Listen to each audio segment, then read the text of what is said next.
Namaskar to everybody. Very good evening. I hope everybody is doing very well. Just starting off with a small introduction about myself. I'm Chinmay P. I have secured All India rank 310 at the UPSC Civil Services Examination 2025. My optional was law, and this has been my sixth attempt. I have a law graduation, BBA LLB from Gujarat National Law University, and in the last 5 years, uh, I have tried to combine my law practice along with UPSC studies, and yeah, so this has been my sixth attempt. And actually, my journey with UPSC started because of, I can see one of the major reasons that inspired me to appear in the civil services examination was the COVID 19 pandemic.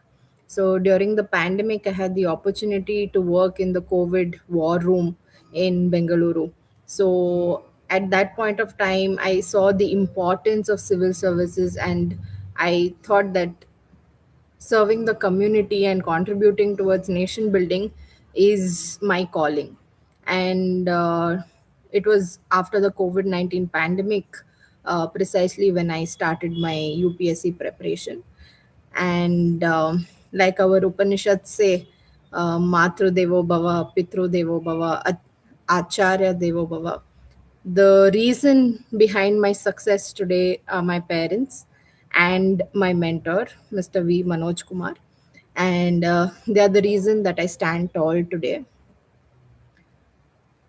I see that there are some questions in the live tab. I'll be answering all your questions.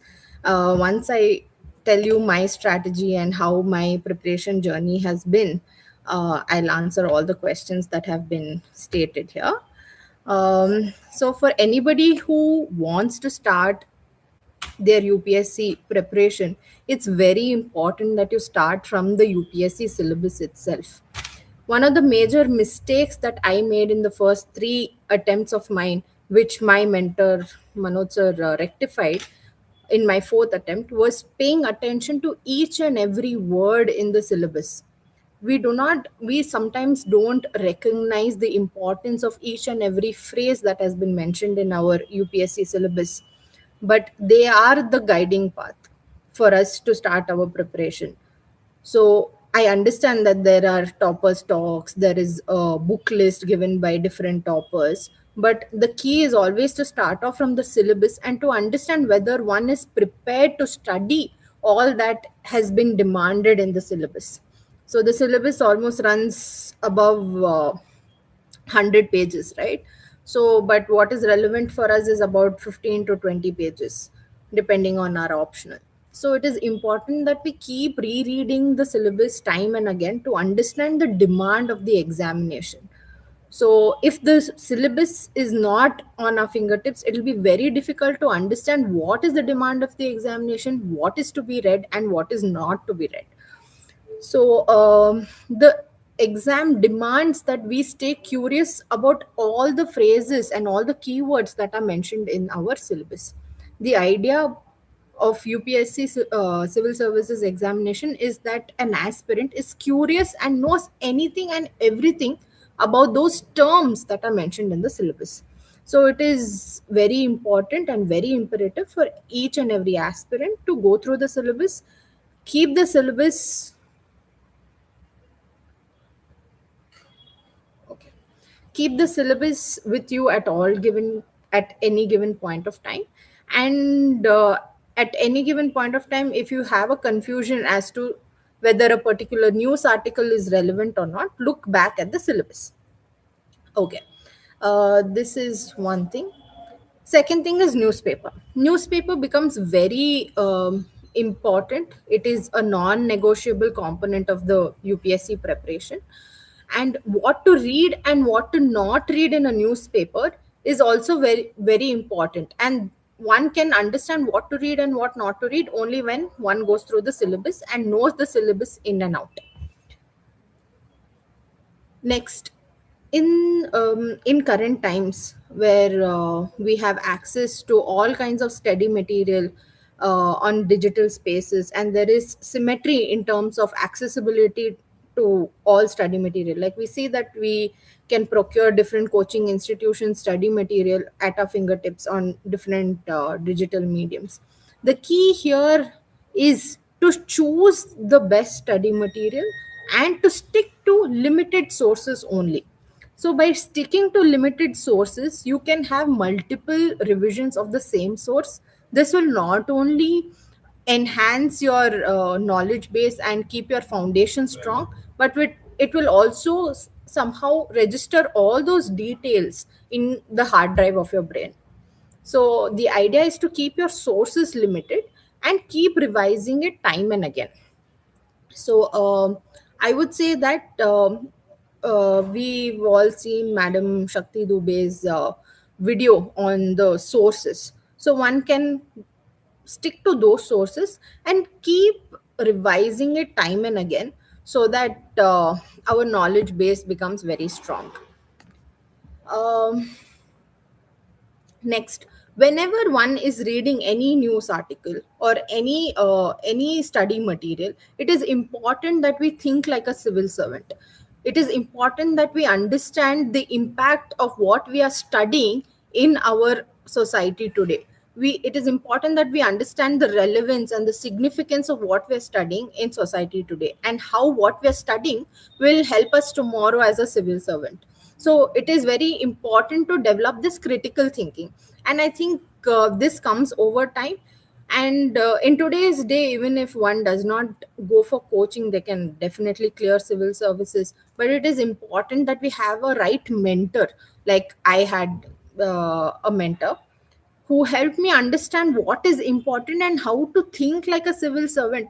Half the problem is solved when one starts thinking like a civil servant. That critical thinking, that idea of some study material being important for the community at large. How can I make use of a particular news article to help my society in the coming days? That's the line of thought that one should adopt.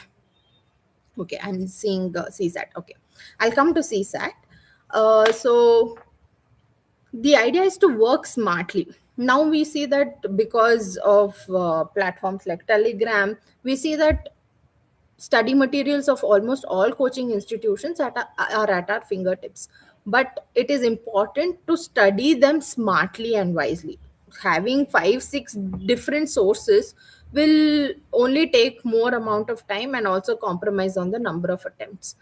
I think my number of attempts became more and more because of the number of mistakes I kept doing, the number of sources I kept on adding. And I feel that I could have been wiser, which was later on, kind of refined by my mentor.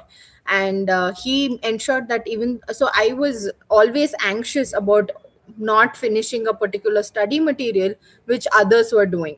So I understand that this is a competitive exam and there are so many different categories of study material available in the market, but it is also important to have self confidence. And I think it's important to have a mentor who will assure you whether that study material that you're sticking to is enough.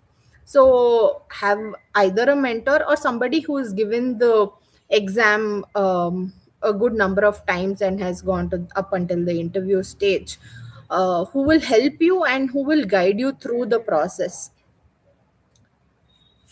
Okay, I would like to break down my strategy, like my preparation, UPSC preparation, into different components. One is the prelim strategy.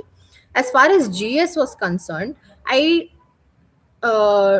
changed my method of preparation in the month of January, mid January, to the prelims only mode.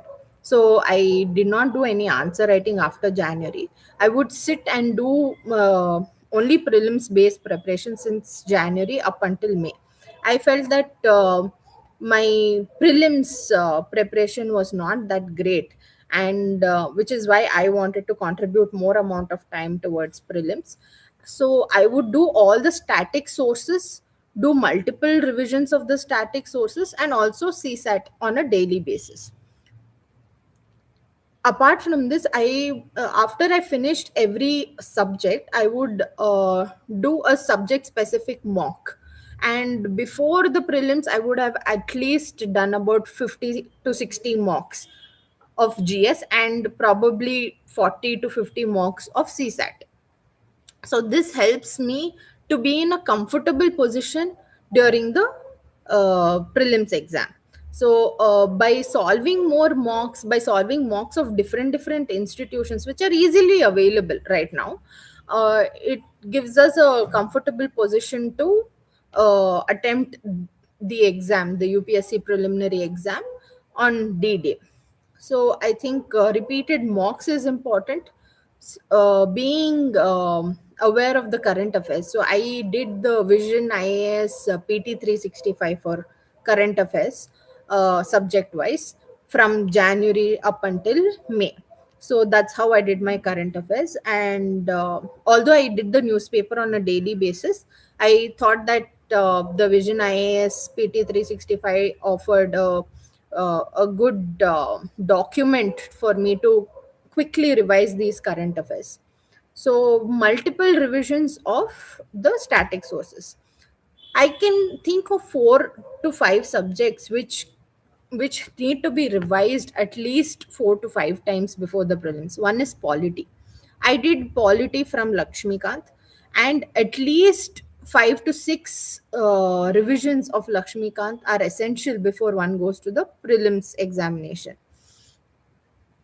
Secondly, for environment I had notes from Shankar IAS and Runal IAS, and I made use of those notes for my static, and PT 365 for my current affairs. So in environment, current affairs becomes very important because we see a lot of new schemes, initiatives, a lot of global arrangements in order to protect our environment that are taking place, which appear in the examination. So it is very important that you concentrate on current affairs for the purpose of environment.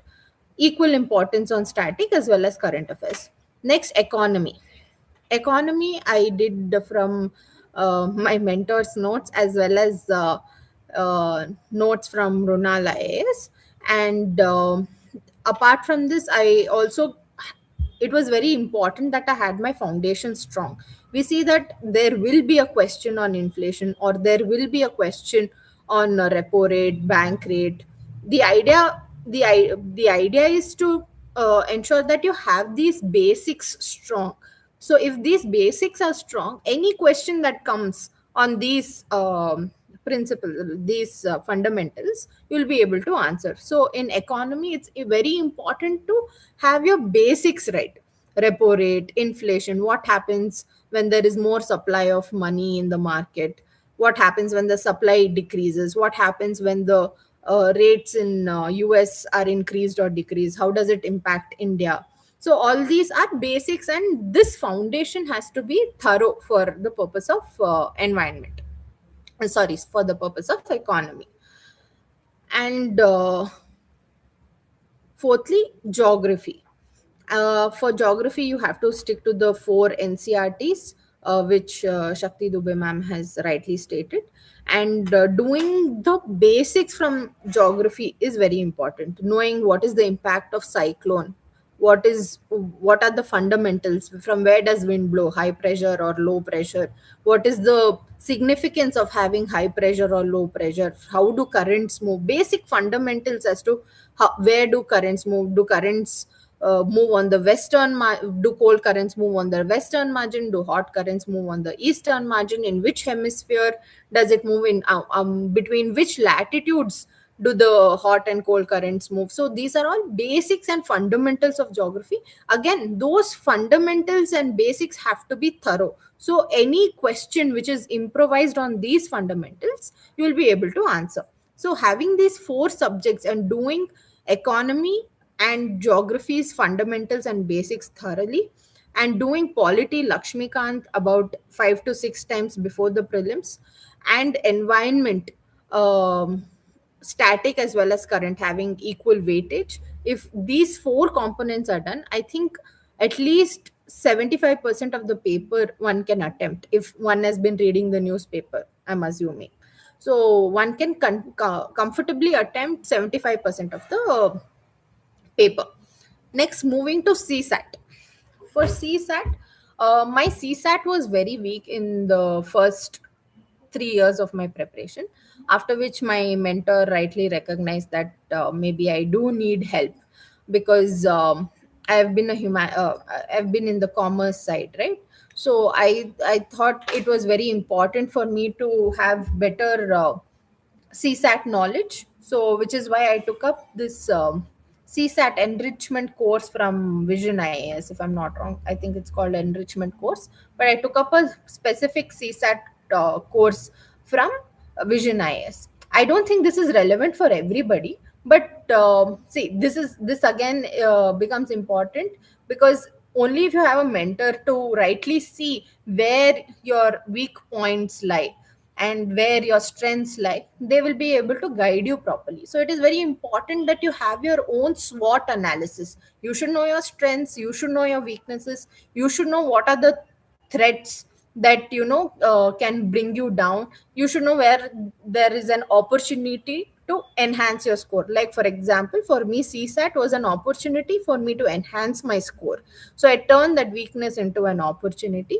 And as my mentor directed me, I did the entire CSAT course from Vision IAS, finished all those. There were about 22 classes of Vision IAS up on CSAT. So I just did those 22 classes, and my CSAT score was on a comfortable edge.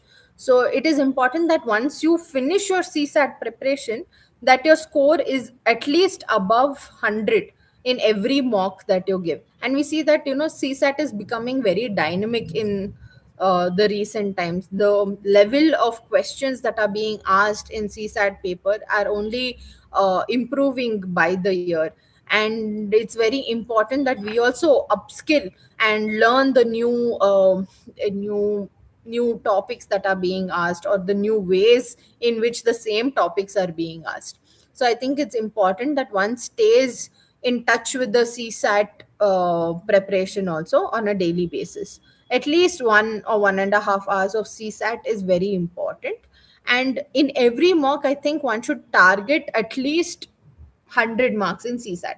So while I used to attempt CSAT, I would keep at least 54 questions as my target to complete in those 2 hours. So first, I would do off all the comprehension questions. Essentially, I would try to do at least 8 questions in 15 minutes. So finishing eight fours are 32. So finishing 32 questions in the first hour will give you a comfortable edge throughout the exam. So if I would finish the comprehension questions in the first hour, then I would go into the quantitative aptitude questions.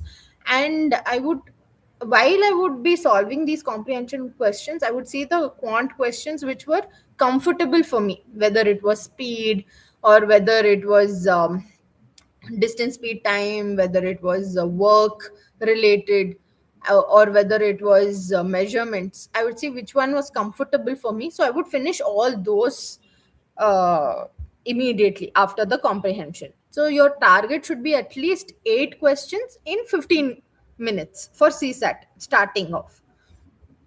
So when you know that you're attempting at least 50 questions, you know that even if your strike rate is poor, you will be clearing the paper. So it is essential that you do not leave even a single topic of CSAT. Like for example, one cannot leave a speed distance time. One cannot say that, okay, I will not attempt speed distance time questions in CSAT, I will attempt all the other categories of questions. No, that should not at all be the approach. Do each and every topic that is required for CSAT. So doing each and every topic again is non-negotiable. So this was another mistake that I had done in my previous CSAT papers, which my mentor rightly corrected.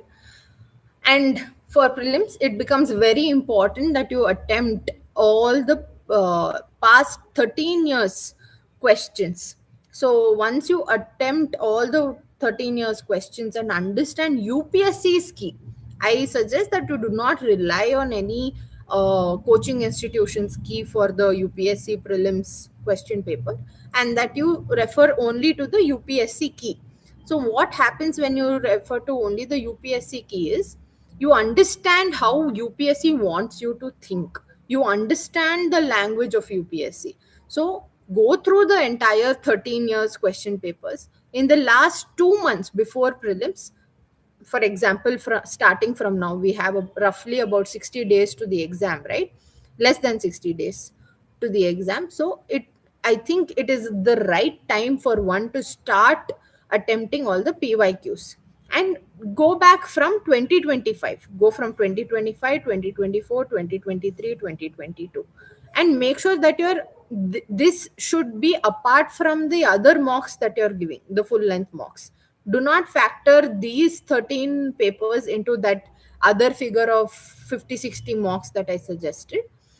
These mocks are separate. Understand UPSC's answers, understand the language of UPSC, try to start thinking on those lines. So initially, because my prelims scores were a little low, my mentor would sit with me and we would try to understand the language of UPSC. So if you have a peer friend, I mean, if you have a peer group, if you have a friend who does extremely well in prelims, ask them to give you some amount of time and start talking to them and start discussing the questions with them. So when you discuss, what happens, you start thinking out loud and you get a different perspective also. And even if you're wrong with respect to a certain line of thought or a certain way of thinking, you're corrected immediately. So it is very helpful if you have at least those 20 to 25 minutes of discussion as to how to mark answers in the prelims. At least it was helpful for me and a couple of my other friends who thought that having these discussions about analyzing the paper was helpful for them. So I'd suggest that you try to do the same at least 20 to 25 minutes. When after eating, we generally have time, right? So in that free time, you try to engage with a friend or have a mentor who will guide you. It should be a win-win situation for both people. Okay. Uh, okay. Going to the mains prep. So first, I would try. So I wrote the mains twice. So I would first try to finish essay and ethics. So ethics, I would try to finish in 3 to 4 days in the beginning, so that it would give me a sense of psychological comfort that I'm done with one paper. So I would start attempting ethics questions or full length papers. So once you finish one paper, you should start writing the 3 hour exam, a full length paper on that particular subject. And my mentor ensured that I wrote a paper almost every second day.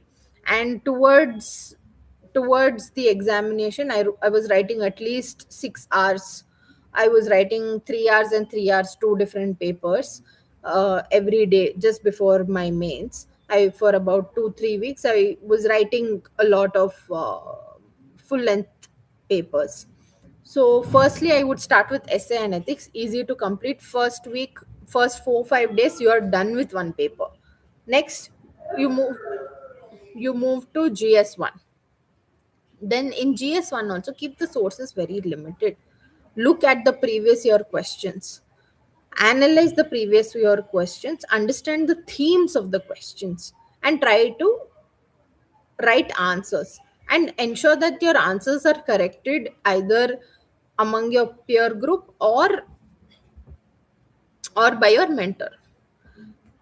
Or you can look at the sample answers of different institutes to understand how you can enrich your answer. So the same thing was done in GS1, GS2, GS3. I also referred to the mains 365 document to understand what are the contemporary issues, what are the themes and areas which are relevant as of now. So in order to structure my answer better and take some further points from those means 365 documents.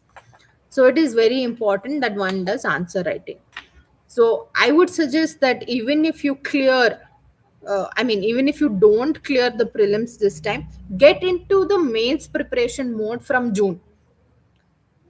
Start off preparing for the mains as if you were going to write the mains itself. Do it with somebody who is writing the mains, preferably, so that you have certain notes to compare. So it is very important that you start preparing for the mains as though you're going to write the mains this year only, even if you do not clear the prelims this time. Why I say this is, it will be a good practice and it will be a good exercise for you to do well in the mains next year. I think that was one of the boons that I had. My mentor ensured that I did an entire mains preparation in the year where I did not clear the prelims also. And then when I was going to write the mains marks were better than my previous preparation for the mains. Okay, moving on to the law preparation. So, my optional was law. Since I'm a graduate in law, I thought the optional also should be something that I'm very comfortable in. It should be a subject that ignites your curiosity. It should be a subject that you are never tired of studying. It should be a subject that is engaging for you, and it should be a subject that you're interested in. I understand that people say it should be a scoring subject. Certain subjects don't give you score, but that's there with almost all optionals. So it is my suggestion that you stick to an optional which ignites your curiosity in your minds. So I it was law for me. And the way I prepared for law was in two different ways. Firstly, I resorted to some study material from different coaching institutes like De facto Law and Law Experts. So I picked up some basic material from them, and after that I improvised on that material, picked up some more material from MP Jain and other relevant books as per the subjects.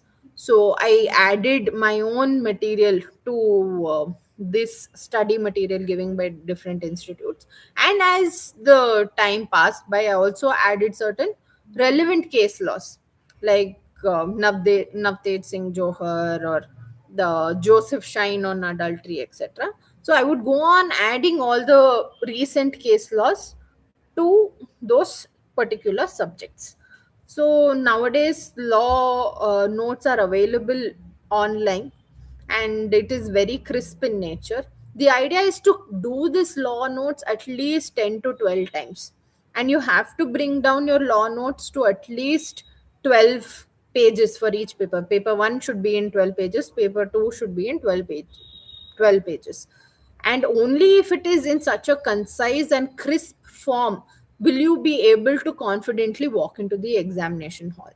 So I think so this time I scored 272 in my law optional, and I think that this score can be replicated only once we try to do multiple revisions of our existing law notes. And even if one is woken up at 2 a.m. and asked what are the cases under article 14, you should be able to narrate all of them. If someone is woken up and says, "Tell me all the case laws for basic structure starting from Keshav Nanda Bharati up until Minerva Mills," you should be able to give all the case laws in the chronological order. So this can be done only if we keep revising again and again. And again, having a peer, having a friend, having a study buddy will help a lot in this matter. And because my studies was done in isolation in my first 3 years, I think I faltered a lot. And my mentor always told me that it's okay if you don't do the right thing, but ensure that you try to at least avoid doing all the wrong things. So even if you don't do the right thing, it's important to avoid all the wrong things so that you are not in a vicious cycle. So As far as law is concerned, it's important to solve the previous 5 years papers, understand the themes that are being repeatedly asked, and have those themes on your fingertips. Apart from that, in certain subjects like contemporary legal developments require your own research, but using sources like live law, bar and bench, you can easily make notes on these subjects and keep it very crisp. Know the know the legal provision, know the case law, and write an apt conclusion or a way forward. So this would be my suggestion for law. And the interview preparation, because I have law as my optional, because I'm a graduate in law, and I also had work experience stated in my detailed application form. Most of the questions which were asked to me were all law specific. At least 80% of the questions were all law specific. Even if there were certain contemporary issues were being asked, they were somehow linked to a legal aspect. For example, issues happening between US and Venezuela. That was just 2 days before my interview. And they asked me the relevant principles from international law which were being violated at that time. So it is very important that you have your basics sorted. So even if you are somehow clearing the mains and you don't know the basics, you are going to get stuck in the interview. So it is important that you study everything in such a way that you want to remember it for eternity. It is not like we will have the opportunity to forget it after some time. So it is important to keep the revisions going every fortnight or so. There is no scope to forget what we have learned. um, so now that's about my UPSC preparation strategy. I will try to address all the questions that are being asked.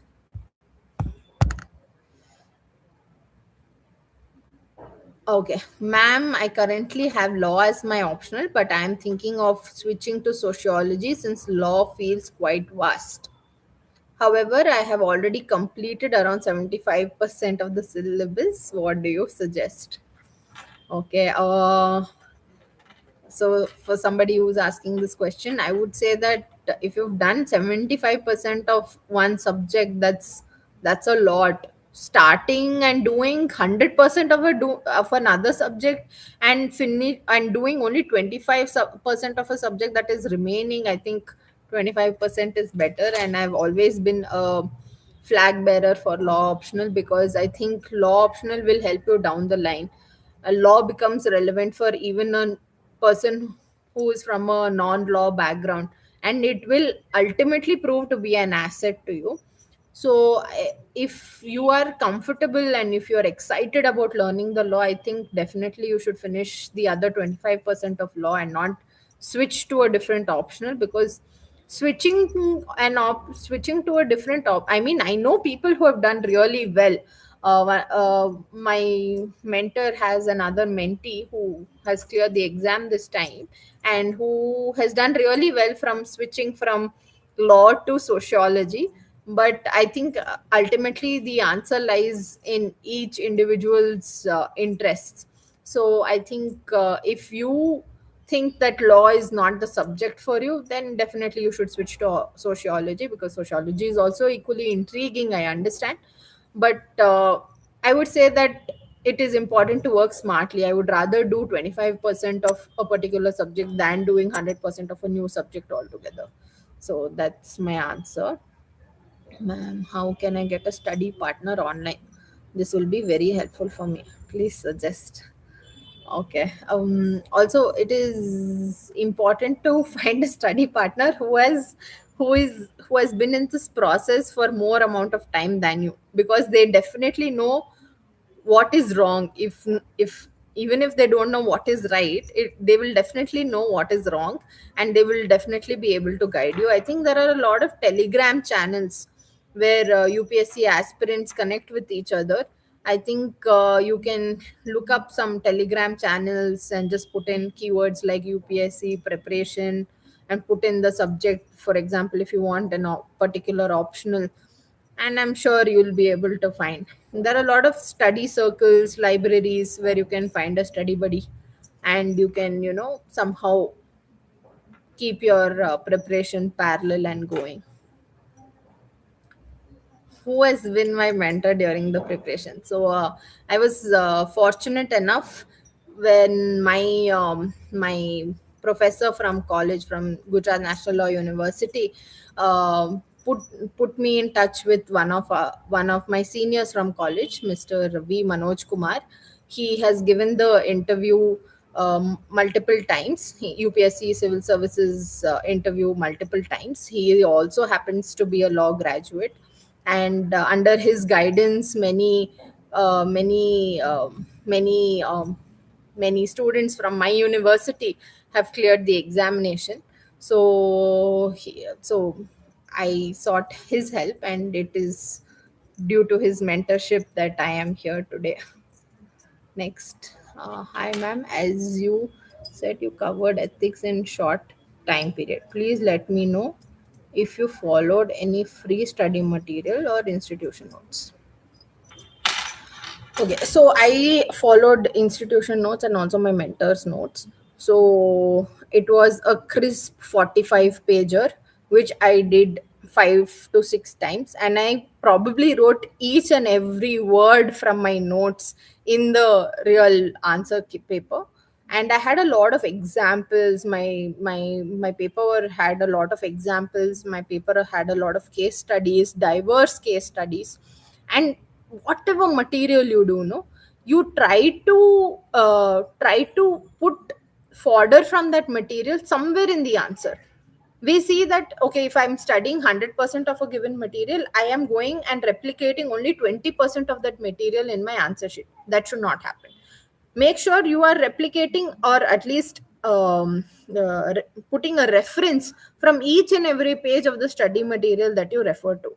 Otherwise, what's the point of studying 100 pages, right? So my mentor always stressed on the point that each and every word from the study material should go into the answer somehow. So try to analyze, try to critically think, see, understand where can I put this particular example in this particular question. So I think it's very much possible if one puts a little bit of thinking into this. Okay, ma'am, I just finished boards and I'm joining college. BSc Botany this year. Should I prepare for UPSC mainly, or should I go for CGL, secure a job, and then do UPSC? Good question.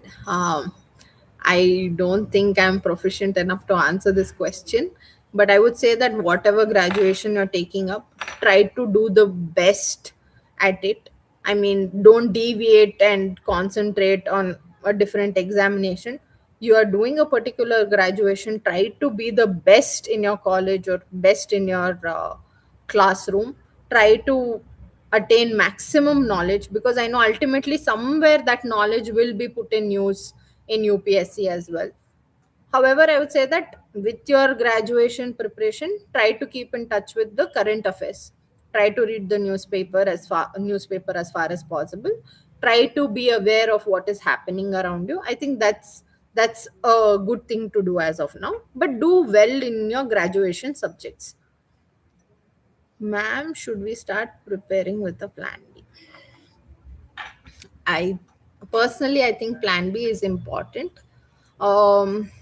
We know that there are such great minds, such great personalities who are so very well educated, and they have so much knowledge and so much wisdom, yet they miss the UPSC list by 1 mark or half mark or 2 marks, or something untowardly happens somewhere in CSAT. They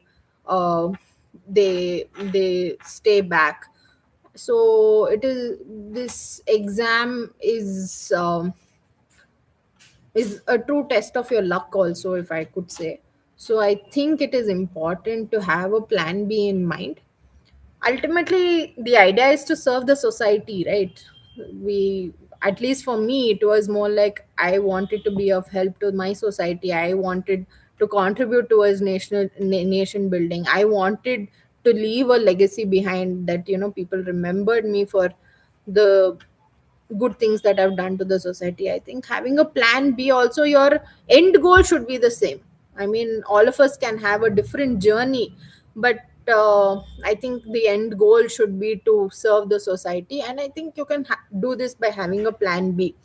And since I was a law graduate, I was also doing my law practice side by side, because I think it was important for me to also be independent during this entire process. So I also stayed in touch with my law practice and simultaneously prepared for the examination. And also, I had good friends who, helped me, with my practice, and helped me keep in touch with my preparation at the same time.